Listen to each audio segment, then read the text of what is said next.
بيعتقد ان الكلام مع اي حد غريب ده شيء فيه كتير من المخاطرة، وبيتفادى تماما ان هو يتعامل مع اي حد غريب، وبيشوف ان كده امان اكتر. الحقيقة ده ممكن يكون صح في بعض الاحيان، لكن في بعض الاحيان التانية انت بتكون محتاج جدا ان انت تتكلم مع حد غريب، وده بيحقق لك فايدة كبيرة جدا. اقلها 3 حاجات هنقول عليها دلوقتي. اول حاجة، انت ممكن بالكلام مع حد غريب ده تغير له يومه تماما.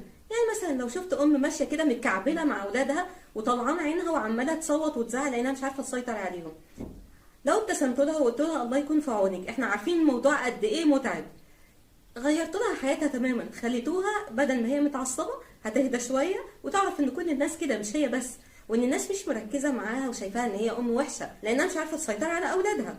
تاني حاجة، ممكن نبص للموضوع على انها حاجة نعمل بيها تفاعل مع الاشخاص اللي حوالينا. ممكن الاشخاص دول يكون عندهم فكرة معينة ممكن ناخدها منهم، تكون